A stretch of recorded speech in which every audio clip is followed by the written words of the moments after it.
Hello, my name is Mark Taylor, and welcome to the Education on Fire podcast. The place for creative and inspiring learning from around the world. Listen to teachers, parents, and mentors share how they are supporting children to live their best, authentic life and are proving to be a guiding light to us all. Hello, welcome back to the Education on Fire podcast. We're delighted that you've decided to join us, and also a big thank you to those people who have donated to the GoFundMe campaign that we have going on to turn some of these fantastic interviews using the resources and the knowledge and the wisdom of our guests and creating a book for children so that they have access to this at such an early age so that we can then support them as they grow through their teenage years. We've had donations from America as well as here in the UK, and I'm really grateful for every pound that people have donated. To find out more and see how you can get involved, please go to educationonfire.com/book, and that will direct you straight to the GoFundMe page. That's educationonfire.com/book. Today I'm going to be talking to John Walsh, and he's from the Standout Movement.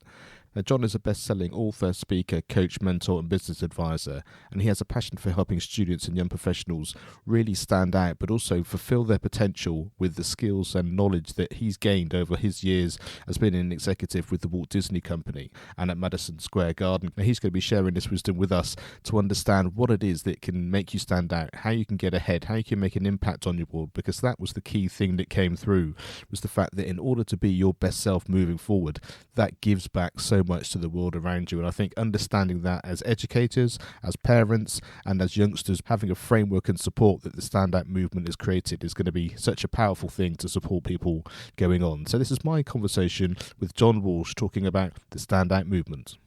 Hi John, thank you so much for joining us here on the Education on Fire podcast. I think we should start, when you hear things like Disney and Madison Square Garden, then it just sounds like your life is one joyous and just incredibly privileged in so many ways. So let's take us with some of those jobs and some of those experiences, and then we can walk it back to just exactly how that occurred as you went through your life.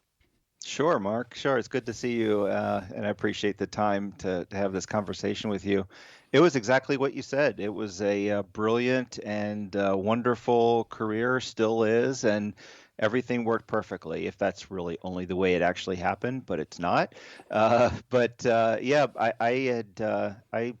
spent 18 years as an executive with the Walt Disney Company in Florida, leading teams in various parts of the globe in theme parks and resorts. And I spent a couple years with Madison Square Garden up in New York. And so all my roles were in finance and strategy. And so that's how I made a living until I got to where I'm at right now.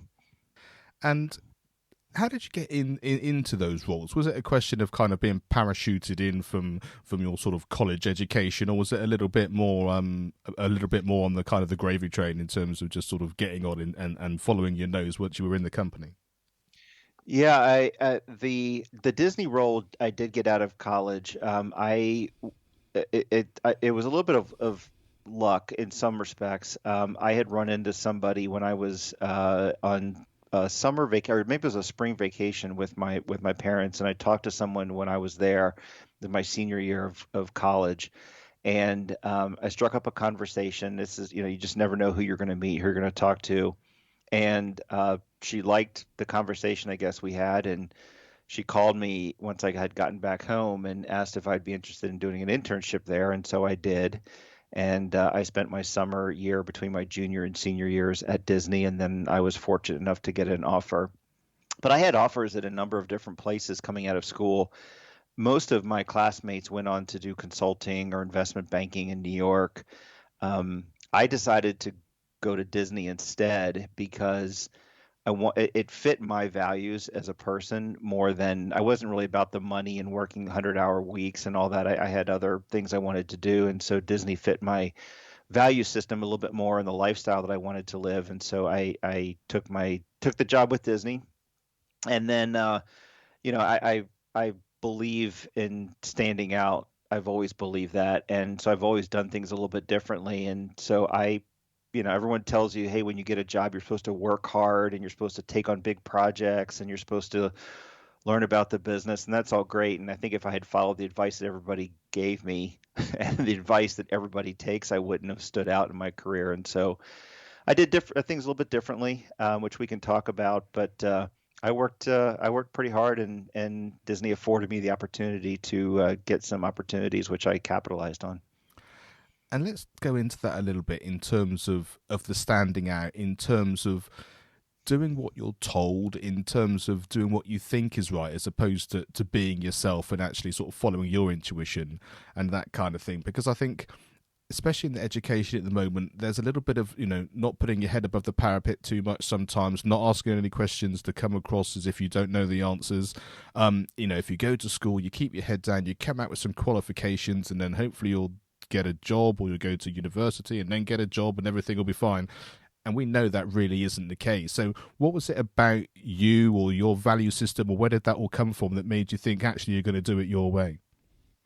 I've always wanted my career was a little bit different, and we'll talk about this as as we work backwards, as you said. But I started my career a little bit later than most people. I didn't have a traditional path to get to school in the first place, and I didn't have a traditional path while I was in school, and so I wasn't going to take a traditional path when I was in my career. And I had always wanted to do things a little bit differently, because I figured that if I'm doing the same thing that everybody else is doing, I'm sort of leaving my career up to chance and up to luck, because we're all working hard and we're all doing the things that we're told to do. So I wanted to do things a little bit differently, and so my focus was on a couple things. One is I made sure, not that I looked really good, I really made sure that my leader, my boss, looked really good. And so I was always willing to, give credit, make him look good, prepare him or her for anything that they had. And basically, I figured that if I helped them in their job, they would help me in mine. And so I was really focused on my leadership, and that served me really well. And I also, instead of just doing my job, I always did and so I was a financial analyst, for example, and I did that really well, and I really focused on modeling and techniques and all that. But I went further and made sure I applied strategy and thought and operational decisions to it. So when someone asked me for analysis, I had a point of view that was more than just the numbers. It was also backed by stories and things I had been seeing out in the parks and resorts. And so I always had that little bit of extra to give into my roles. And then I just made sure that I really knew the business better than anybody. I wanted to make sure I knew the guests that came to the theme parks. I wanted to make sure I knew what was happening in the industry. And so I went above and beyond my role. And I think those things served me really well. And it really is interesting, isn't it, how that kind of giving to other people, making other people not look good, but kind of making sure they're prepared, making sure they've got everything that you can offer and more. And they do say, that's the best way to be successful. The best way to enjoy a really rich life is to actually give it out before you then receive it. That's exactly right. I've always believed, and I didn't know this at first, but I learned it over time. But I firmly believe now, and I did back then, that whatever you put out in the world is what you're going to get back. And so I always made sure that I was doing that first, and then not expecting it in return. And whatever that was, and whether that was making sure other people were successful, I'd be successful. If I made sure other people were happy, it would make me happy. And I didn't do it with those reasons. I truly did it because in my heart, I wanted other people to succeed. I wanted other people to be happy. I wanted to see the business grow. I was more focused on external things than I was internal things, because at that point, it was really more about that for me, and so that really helped me really well. I mean, I think it was that, and then the other thing I learned in jobs is that whether you go into a meeting or you go into a project or an interview or whatever else, there's always three things that you want people to do. One is what I want them to think. The second is what I want them to do. And the third, which people don't really pay attention to, is how do I want them to feel? And so I always made sure I went in with the thought, the action, and then I really focused on how other people felt. So whatever I did, whatever that end product was, how did they feel about it? if I went into an interview, how did I feel? Like this conversation we're having, I'll share knowledge and everything else. I want you to think certain things, and I want listeners to do certain things. But I really hope people are inspired and they feel something with this conversation, and that's really important to me as well. And I think that feeling translates into decisions that people make, particularly about yourself. I think that's really true, and you talked about having conversations with people, and and how these things you can call it luck or destiny or whatever it happens to be, but I think it's that connection, and it's quite hard to put it into words. But I think the way you make people feel is essentially that, and that can happen in just a look. It can happen in a short conversation, or even in more detail. But I think that's where you have that sort of person to person thing, which is where relationships come in. That's where, even if it's intuitively, that's what people want, and how they want to connect, and how they want to work with, and how they want to spend their time. No question about it. I mean, think about what one of the things I did when I was at Disney in my executive role is I was the executive champion for recruiting. And so it was my job to lead a team that went out and got talent at different schools, other companies, and then recruited them to come work for Disney. And it's interesting because we go through all the checklists when you're reviewing candidates and you're looking at them, right? You're making sure that their resume, that all the things that we're told to do. Obviously there's no misspellings and everything is looks good and all, but we're really making sure that they have the skills and the capabilities to do the job, and we're checking those boxes, and we're checking to make sure that they can do the job and everything else. But at the end of the day, the candidates start to look the same, especially when you're interviewing so many and you're seeing so many people, that sometimes it just comes down, many times it just comes down to a gut feel. You don't really know, but your gut tells you, and that's what you go with. And it's that emotional feeling that whether you had a connection with someone, I mean, it's just like if you're dating, right? It's like this person should be right for me. Like everything says this person should be right for me, but how does that person make you feel? And a product, a brand, whatever, it's like it fulfills that mental need, but does it fill the emotional need and that connection? And so that's just super important. And so I've always focused on that in my career. And let's do a bit of a dive into you said we've talked about these fantastic jobs, and we can just tell by the way you're describing all these things about the feelings and the intellect and the understanding of the business, and the going sort of that extra mile to really make it everything that you want it to be. But tell us a little bit about you talked about your high school, and that not being traditional, and college and not being traditional. How did that influence, though, that sort of natural ability, or that way of thinking? And tell us a little bit of that story briefly. Yeah, I mean, the other thing that drove me when I was in my career is I had a lot of drive and I had a lot of hunger. And every one of us has a past, a present, and a future. And my past, the things that I went through in my past, just like anybody else, I mean, we all have challenges. We all face adversity at some points in our life. And I faced adversity when I was in high school and a little bit after high school. And that adversity, overcoming that adversity, really drove me, made me hungry to never go back. And my story was when I was a senior in high school, my parents had gotten divorced, which happens a lot. So it's nothing new there. But I think the way that I handled it and the way things transpired, I was homeless when I was in high school. So my senior year, my last year in high school, so I don't know what I was, 17, 18 years old or something. I didn't have a place to live. And so I survived effectively through my senior year, and even after I graduated, which I'm still not sure how I did, because when I became homeless, I never really went to school.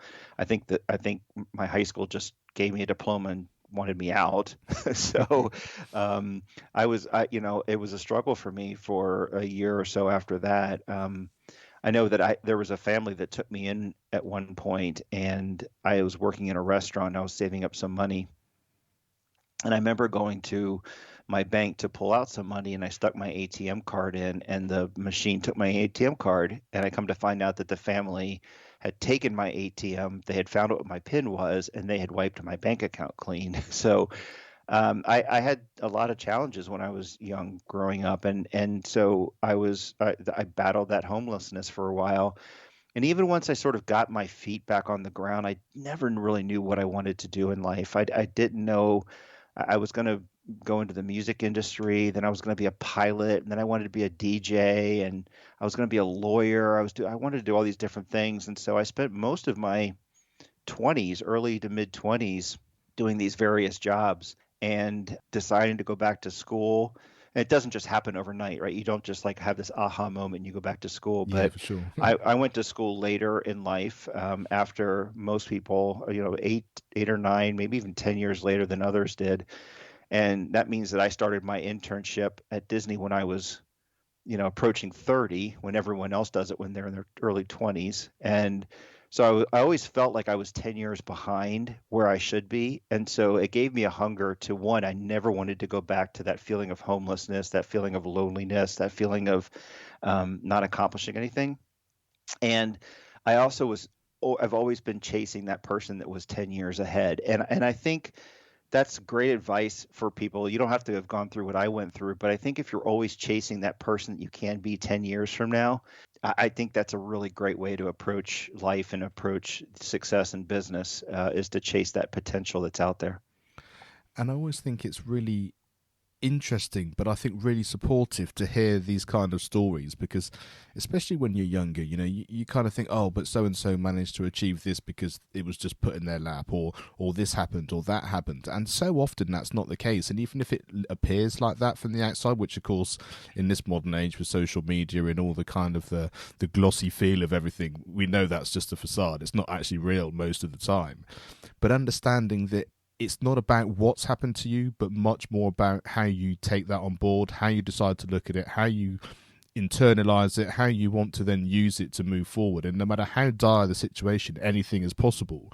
And I think when you start to understand that enough to put it into practice, and understand the sorts of conversation that we're having today about, like I said, working with people and trying to go that extra mile and all of that, things do change. And then those chance meetings, those conversations, the opportunities arise because you're putting all that energy out there in a way which can make it change for you. And like I say, it doesn't happen overnight, but that's definitely seems to be the way it works.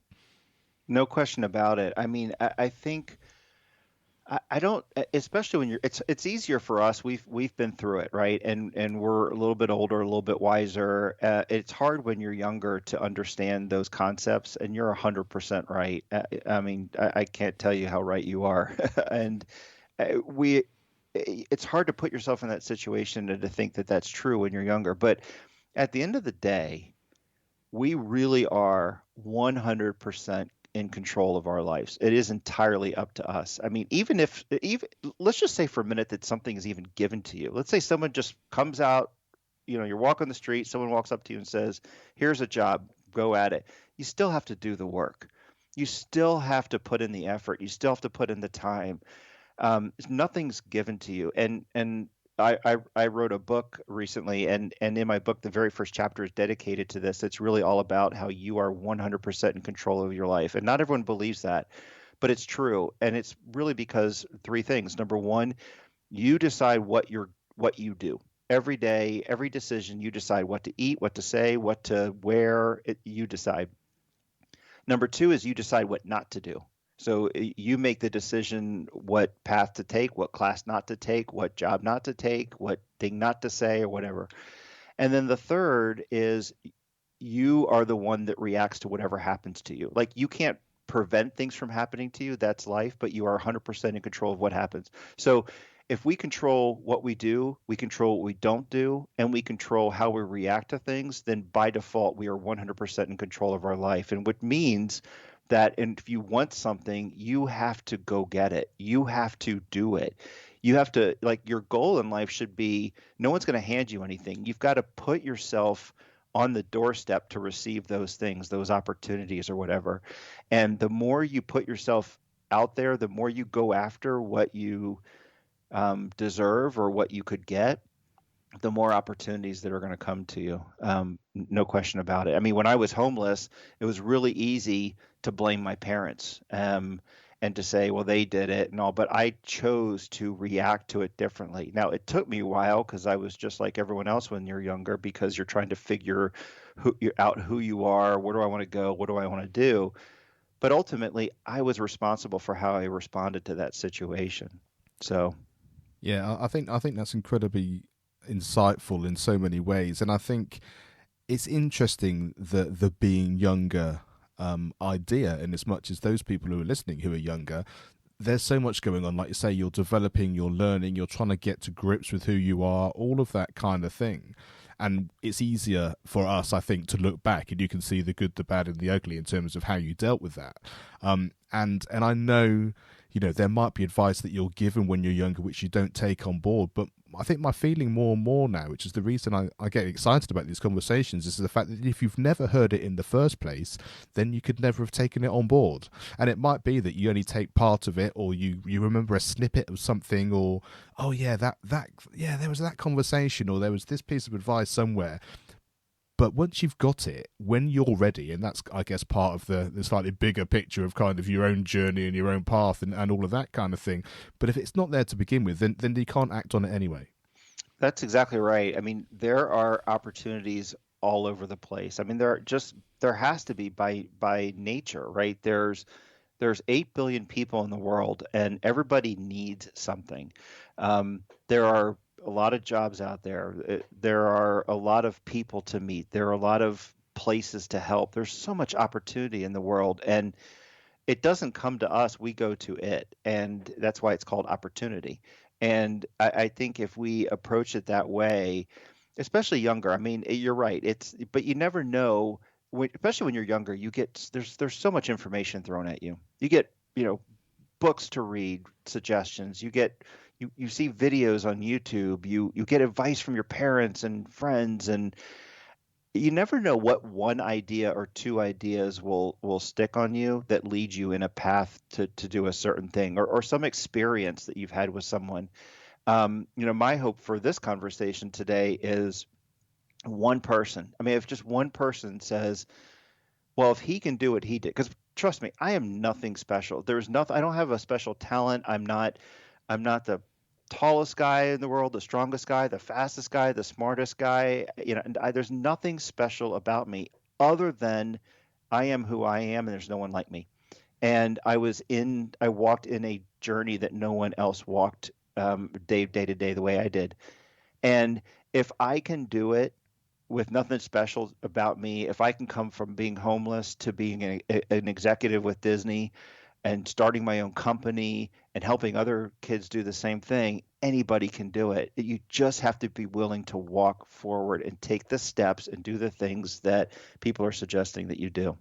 Yeah, absolutely love that. And let's take us into the Standout Movement and all the stuff that you're doing now. What was was there an aha kind of transition to take you out of that sort of more executive role into doing this yourself, or was it just an opportune time, and what's your real sort of passion and your desire for it? What is it you're trying to do with it? Well, what I'm trying to do is I'm trying to help students and young professionals prepare for life after school. No matter where you are in the world, you go to school or a trade school, or you start working right away, and there's no manual, there's no pamphlet, there's nothing you can read that says here's how you approach life. And our parents try to do the best they can with the experiences they have and what they've learned, but there's nothing that really prepares you for success. That's why you have your podcast. That's why, we do what we do.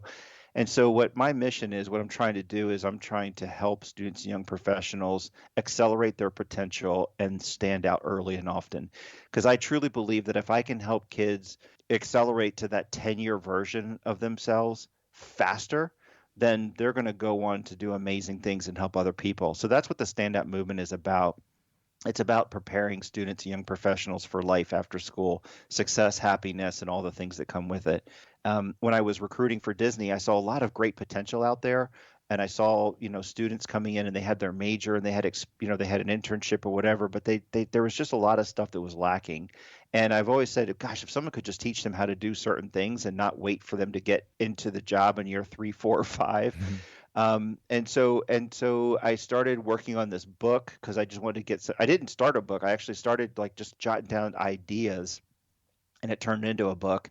And as I shared this, like, I would love to help students, young professionals, and I shared my ideas. So many people told me that you need to do this, and the world needs it and everything else. And it just got to a point where I started asking myself, I could either continue the life I'm doing and I can retire in a few years as a multimillionaire with all the money that I've saved and the money I was making and the titles and everything I had, or I could put myself back into that situation when I was the young kid looking for help and guidance and wisdom and everything else, and then I could go do that. And so that's what I did. I mean, I ultimately had to make a sudden decision to leave my career and walk away from 20 plus years of building this career from nothing to, to where I was. At the time, I was a senior vice president of finance and strategy for Madison Square Garden in New York.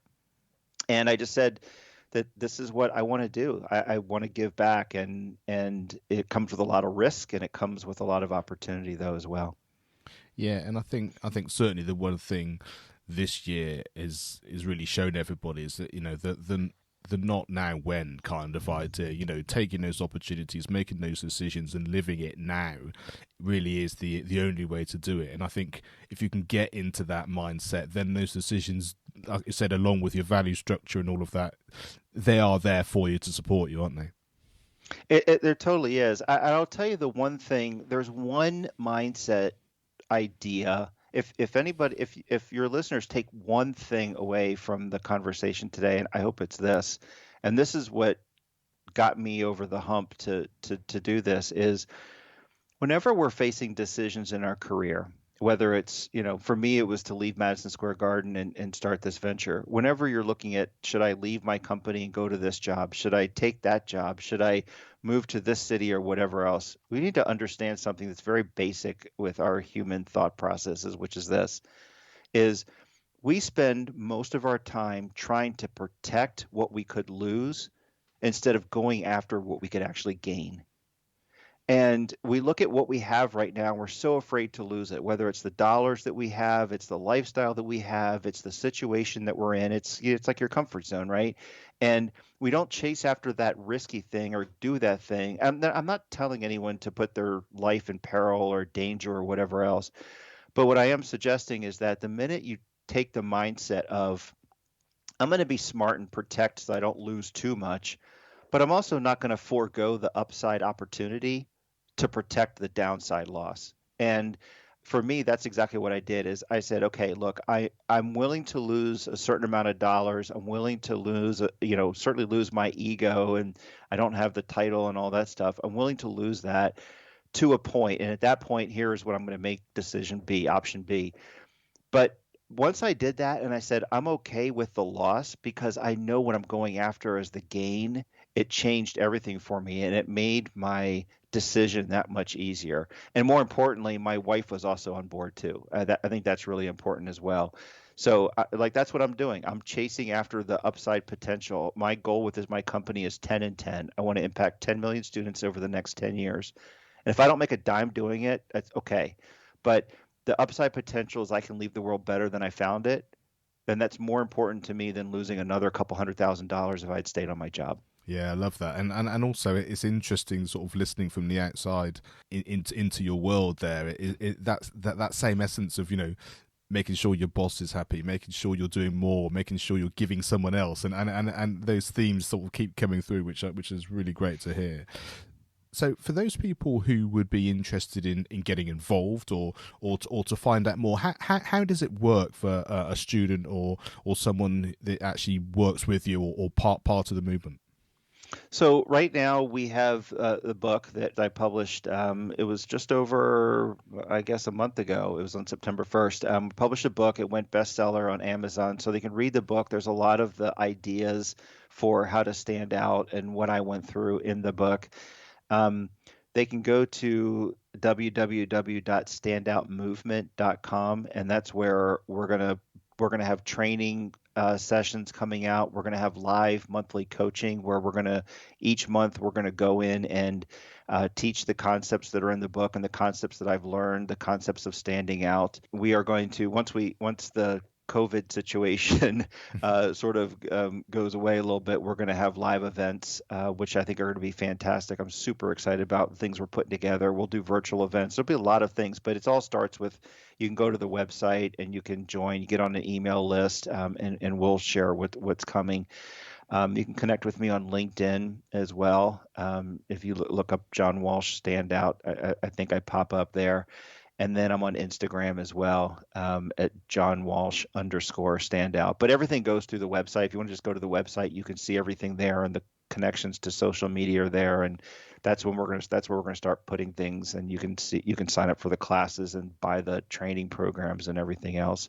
But our goal really is to provide these opportunities for however you want to learn. If you like to read, great, we have a book. If you like to write, we have a journal coming out in a couple months. If you like to be coached, we have a coaching program. If you want to do one-on-one coaching, we have that as well. If you want us to come to your school or this is the bulk of what we do is if you want us to come to your school or come to your place of business and teach these concepts and teach your young students and young professionals how to stand out, we've got programs where we can come do that. If you want to go experience it live, that's where we have the live events. There's just a lot of great opportunities there, but our goal is just to get students, young professionals ready for life after school. And what I like about that, and it's something I've heard a few times now over we're 160 odd episodes in on Education on Fire, but it's that sense of learning it in your way. And I just want to touch a little bit on your school experience in terms of how you feel about that. But that kind of essence that when you're at school, it might be that knowledge is given to you and you have to just take it down in a certain way.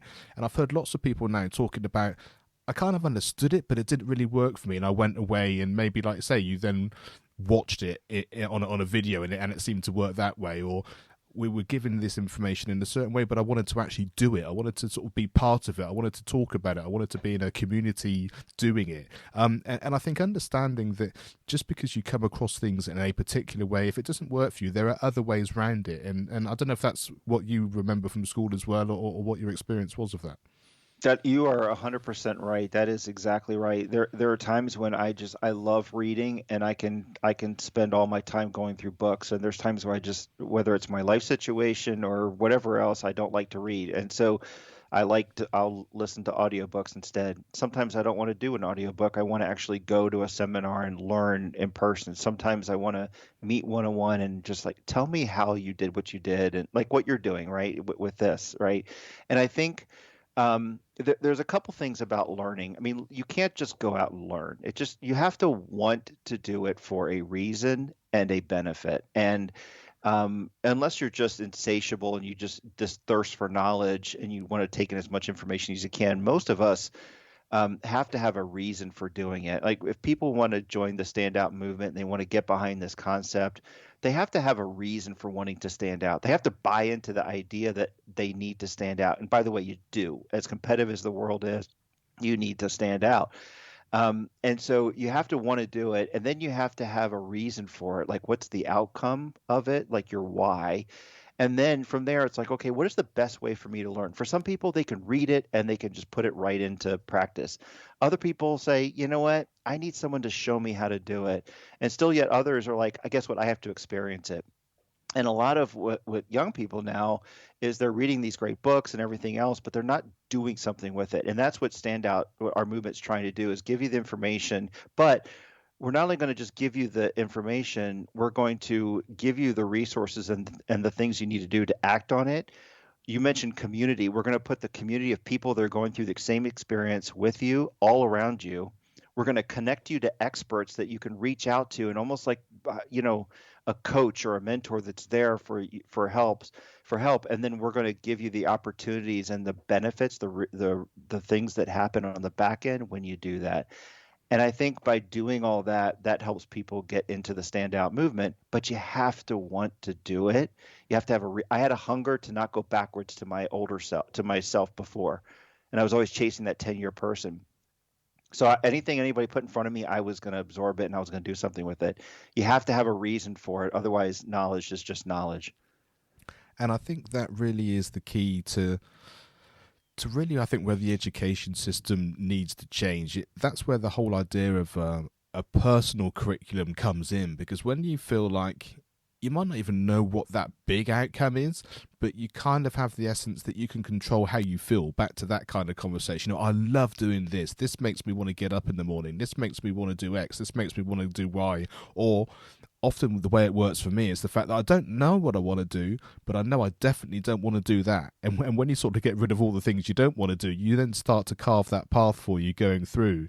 And I think it's starting early enough within that school system to be able to just feel like you're not supposed to know all the answers, but you're supposed to know, like I say, these skills that we're talking about, this understanding of when you do know where you're going and what you want, and you start to get an idea of all of that, then all these things come into play. And I think when you hear that, when you know that, then you start to feel like, oh, right, it's almost like a weight lifts off your shoulders. I'm not just stuck in there being told stuff because that's what I got to do, and at 18 I'm going to clear off and do something else. It's like, as we said, half an hour or so ago now, you have control, whatever that happens to be. And I think when you understand and you feel that early on, I think you get away from all that lethargy, and actually you can get going much earlier.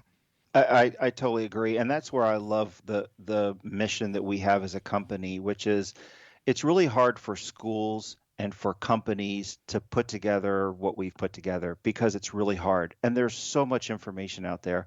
And they're like, what do you teach first? How does it all fit together? And so when I wrote the book, that's exactly what I did. As I said, look, you can Google anything, you could learn anything. It's at your fingertips. You just have to pick up a phone or a computer or whatever else if you're fortunate enough to have one. But there's nothing that like makes it all tie together. And so what my company is called StandoutX. That's actually an acronym for how you stand out. And it's what I learned. And I've been spending the last, I don't know, 10, 15 years interviewing people that to me stood out. Like, how did they do it? What do they do? And reading books and going to seminars and all that. And I've put together this framework, this playbook, which is what my book is about, and it's what my company is about. It says, okay, so if you want to stand out, and by the way, you do, and I talk about why you want to stand out, there's a way to do it. And the Standout X, which is my company, is the acronym. And just as a little bit of a teaser, it starts with S. It starts with yourself. If you're going to do anything, you have to start really knowing who you are, what you're about, what you're good at, what you like, what you don't like, what's worked for you, what hasn't worked for you, who you want to be in the future. It's really that deep, deep self-discovery of who you are. And we help you do that. And once you know that, that's sort of your point A. That's who you are today. Then we can help you think about the T in Standout, which is your tomorrow. And that is, where are you going? Where are you headed? For some people, they discover exactly what they want to do. For others, it's more of a general direction of where they're heading. But if we can help you discover who you are today, and we can help you discover, and we will help you discover where you're going tomorrow, you now have your point A and your point B. The rest of the acronym about attitude and now your purpose and all those things is just connecting the dots between point A and point B and walking that journey with you to get you there. And so this framework is beautiful because it shows how everything ties together. If you read a book, here's where it plugs into the framework. If you have a gap, we can identify that gap for you and tell you here's where you should focus your life or your career to close that gap along this playbook. So I think it's really good. I think it's super powerful. It certainly helped me in my career, and it's helped a lot of people that unknowingly did it themselves. As they went through and they stood out in their career or industry or wherever. So I hope people join the movement. I hope people get behind this idea because I think every one of us has the ability to stand out in our way in the time that we're meant to stand out for the benefit of other people. And if we can help people discover that and optimize that and put people in the right place when that opportunity opens, then people are going to go out and do great things. And that's what our mission is. Well, John, I don't think there's anything to add to that. I think you just succinctly put all of that and the idea of the framework and just the support and the intention and everything so beautifully. Thank you so much for spending your time and sharing all that with us. And I hope I know people are going to be excited about the fact that they suddenly feel supported and they can understand how their future can unfold in this kind of scenario. So yeah, thank you so much for being here and sharing your wisdom with us today. Thank you, Mark, and I hope everyone has a great and wonderful life, and you go stand out and experience what that really feels like. Thanks for listening to the Education on Fire podcast. For more information of each episode and to get in touch, go to educationonfire.com. Education is not the filling of a pail, but the lighting of a fire. I'd like to thank the National Association for Primary Education for their continued support and sponsorship of this show. NAPE are currently supporting teachers by producing fortnightly videos which cover themes like art, school trips and literacy. Also, they are giving away e-copies of their professionally produced journal, Primary First. To find out more about the association, please go to nape.org.uk. That's nape.org.uk.